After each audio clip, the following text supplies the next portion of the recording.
Bienvenue à tous chez l'enfant de l'étude de la Bible. Je suis le frère Lin. Nous allons maintenant poursuivre avec le chapitre 16 de l'Apocalypse pour expliquer le chapitre 19 au premier verset.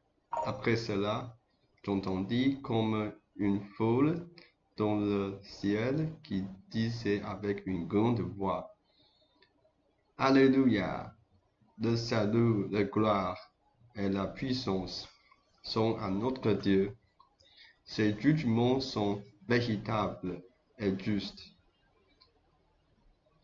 car il a jugé la grande prostituée qui corrompait la terre par son impudicité, et il a vengé le sang de ses serviteurs en le demandant de sa main. Ils dirent encore: Alléluia! Et sa fumée monte au siècle des siècles. Et les 24 vieillards et les 4 êtres vivants se prosternèrent et adorèrent Dieu assis sur le trône, en disant: Amen, Alléluia. Puis une voix sortit du trône, disant: Louez notre Dieu, vous tous ses serviteurs, vous qui le craignez, petits et grands. Et j'entendis comme une voix d'une grande foule, comme un bruit de grosses eaux et comme un bruit de fort tonnerre, disant: Alléluia, car le Seigneur, notre Dieu Tout-Puissant, est entré dans son règne.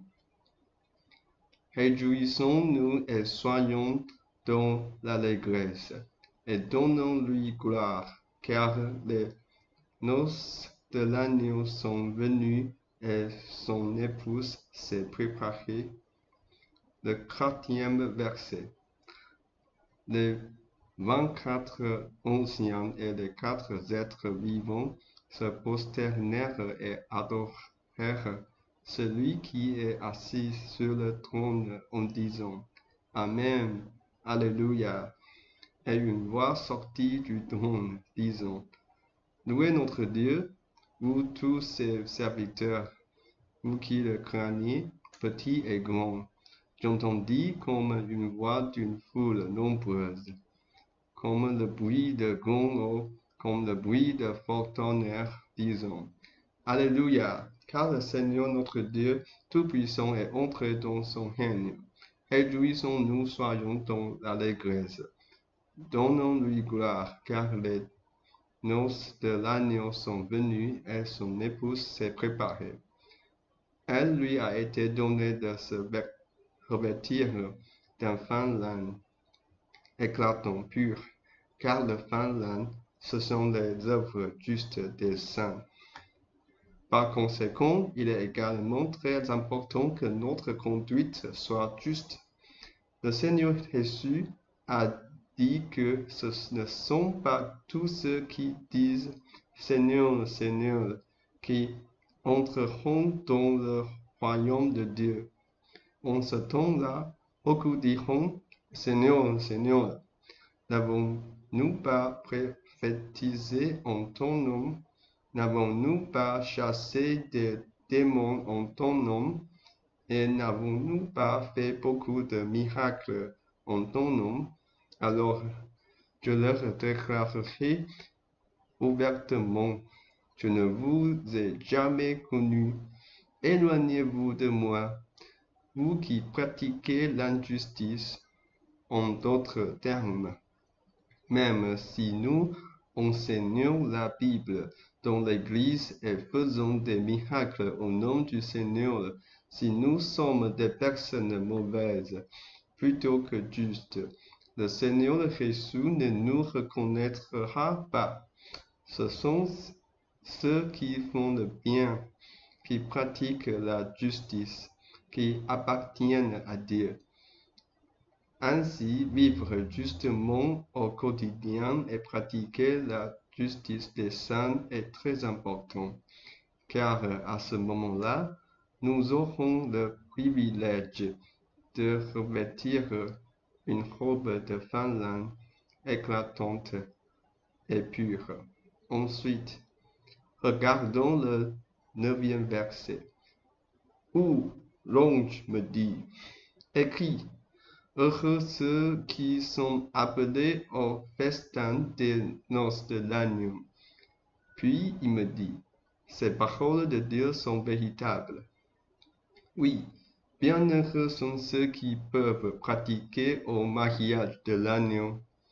Le moment où l'agneau va apparaître est imminent.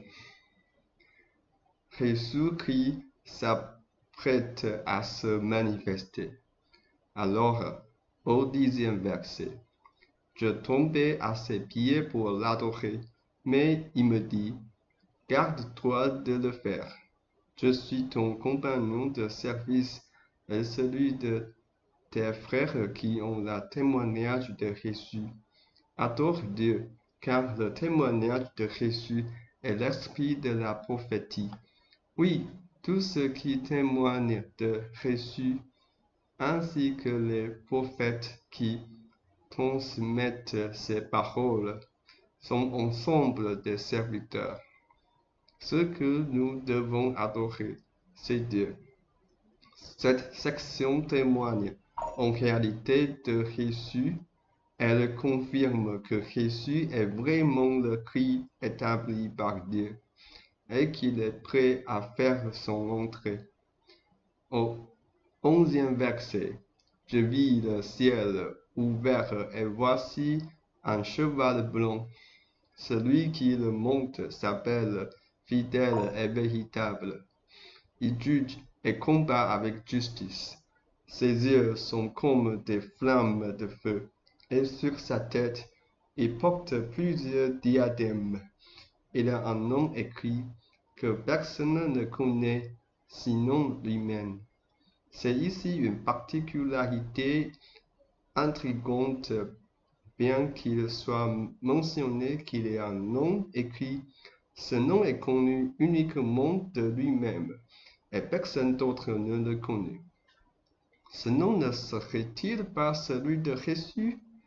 Comment peut-il être mentionné ici qu'il y a un nom écrit, mais que ce nom est connu exclusivement de lui-même et inconnu des autres?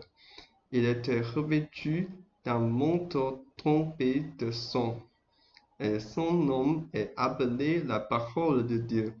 Son nom représente la parole de Dieu. La parole de Dieu elle-même, oui, cela a été mentionné dans l'Évangile, selon Jean, oui, où il est dit que la parole était avec Dieu, et la parole était Dieu. La parole s'est faite claire, s'est fait chair, et habité parmi nous. Ainsi, cette personne est Jésus-Christ, la parole de Dieu devenue chair. Au 14e verset, les armées qui sont dans le ciel le suivaient sur des chevaux blancs, vêtus de fin lin, blanc et pur. De sa bouche sortait une épée aiguë pour frapper les nations. Il les pètera avec une verge de feu, et il tournera la cuve du vin de l'ardente colère du Dieu Tout-Puissant. Ici, il est mentionné qu'il a pu une épée pour frapper les nations. Lorsqu'il se joindra aux armées de nombreux dirigeants de pays unis sous l'égide de l'Union soviétique, ils penseront que cette armée est absolument puissante, car Babylone a déjà été détruite. Et il n'y a donc plus d'adversaires sur terre. Cependant, devant Jésus-Christ, ils seront complètement impuissants. Il ouvrira la bouche, une épée en sortira et la guerre prendra fin, complètement écrasée par cette force écrasante. Nos armées les plus puissantes, telles que les armées nucléaires, les missiles et les chars, sont toutes insignifiantes devant le Seigneur Jésus-Christ. Ici, il est dit qu'il gouvernera les nations avec un sceptre de fer. Nous pouvons voir cette mention du sceptre de fer et plus tard, nous devrions prêter attention au fait que cette notion de gouverner avec un sceptre de fer est également mentionnée dans d'autres chapitres de l'Apocalypse. Ainsi, nous pourrons faire correspondre ces différentes apparitions de Jésus-Christ dans l'Apocalypse. Au 16e verset, il est écrit sur ses vêtements et sur sa cuisse, Roi des rois et Seigneur des seigneurs. Ensuite, je vis un ange debout dans le soleil, qui cria d'une voix forte à tous les oiseaux qui volaient au milieu du ciel. Venez, rassemblez-vous pour le grand festin de Dieu. Oui, le Seigneur Jésus est prêt à devenir le roi des rois et le Seigneur des seigneurs. Il va gouverner et diriger l'ensemble du monde visible et invisible. À ce moment-là, nous aussi, nous régnerons avec lui, car régner seul serait plus difficile. Il est prêt à partager cette gloire et cette responsabilité monumentale avec nous, afin que nous puissions participer à la gouvernance du monde entier, gérer toute l'humanité aux côtés de lui.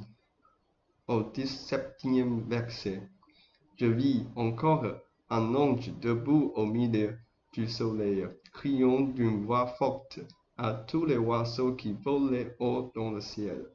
Venez, rassemblez-vous pour le grand festin du Dieu. Oui, le moment est venu de participer au grand festin de Dieu. Ils peuvent se nourrir de la chair des rois, des généraux, des puissants, des chevaux et de ceux qui les montent, ainsi que de la chair de tout libre ou esclave, petit et grand. Il y aura donc abondance de chair à manger. Beaucoup de personnes seront tuées lors de cette guerre. Au 19e verset, je vis la bête et les rois de la terre, ainsi que leur armée, rassemblés pour faire la guerre à celui qui montait le cheval blanc et à son armée. La bête fut capturée, tout comme le faux prophète qui accomplissait des prodiges devant elle, égarant ceux qui avaient pris la marque de la bête et adoré son image. Les deux furent jetés vivants dans un étang de feu brûlant de soufre. Les autres furent tués par l'épée qui sortait de la bouche de celui qui montait le cheval blanc, et les oiseaux se rassasièrent de leur chair. C'est ainsi que la victoire de l'agneau fut totale. La bête, qui représentait l'Union soviétique ou ses dirigeants, et le faux prophète qui incitait à adorer la bête et à prendre sa marque, furent tous deux jetés vivants dans le lac de feu brûlant de soufre. Quant aux autres, ils furent tués par l'épée sortie de la bouche de celui qui montait le cheval blanc, mettant ainsi fin à la guerre. Ainsi, l'Union soviétique a également été soumise à un jugement. Les deux grandes puissances de la terre ont été jugées par Dieu. Cela nous amène à réfléchir. Souvent, certaines personnes disent que la puissance signifie la justice, que posséder une armée puissante est la source de notre sécurité et que nous pouvons alors opprimer les nations plus faibles à notre gré. Cependant, ce n'est pas le cas.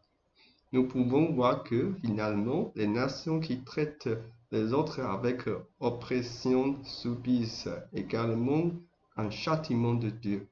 Surtout, leurs actions sont injustes. Ainsi, demandons réellement au Seigneur de protéger nos pensées et nos intentions. Ce que cela signifie ici, c'est que nous devons juger et faire la guerre avec justice. Nous devons être appelés fidèles et véridiques. Nous devons pouvoir nous tenir devant Dieu et suivre sa parole et son enseignement, en guidant notre nation, plutôt que de dépendre de notre puissance pour opprimer d'autres nations. Si nous agissons ainsi, nous ne pourrons pas nous tenir devant Dieu. Nous devons devenir des personnes capables de régner avec le Seigneur Jésus-Christ, de gouverner le monde. Terminons cette vidéo par une prière. Et dans le prochain épisode, nous continuerons à explorer le chapitre 20. Cher Père Céleste, nous te remercions de nous montrer que même l'Union soviétique sera jugée. Ils rassembleront les rois de la terre et de nombreuses armées pour combattre celui qui monte le cheval blanc et son armée. Mais ils seront détruits. L'épée qui sort de la bouche de l'agneau les tuera, et le faux prophète sera jeté dans le lac de feu, brûlant de soufre. Cela nous rappelle que la puissance que les nations vantent tant, si elles n'agissent pas avec justice, en s'appuyant sur leurs propres forces pour opprimer d'autres nations, commettre diverses injustices, le jugement du Seigneur interviendra. Aide-nous à gouverner nos nations avec intégrité et vérité, à diriger nos pays. Que Dieu nous accorde des dirigeants conformes à sa volonté, qui dirigent avec honnêteté, justice, droiture et bienveillance, pour que nos nations puissent être un témoignage de ta gloire. Seigneur, ôte de nous toute dignité, ainsi que toute cupidité et ambition démesurée, toute fierté inutile et toute forme de corruption. Garde nos pensées et nos intentions, car la vue de puissantes armées peut susciter la peur. Cependant, si nous nous appuyons sur toi, si nous te suivons, nous n'aurons aucune crainte, car tu nous conduiras à la victoire sur tout. Nous vaincrons les missiles, nous vaincrons les armes nucléaires, nous vaincrons toutes les armes puissantes.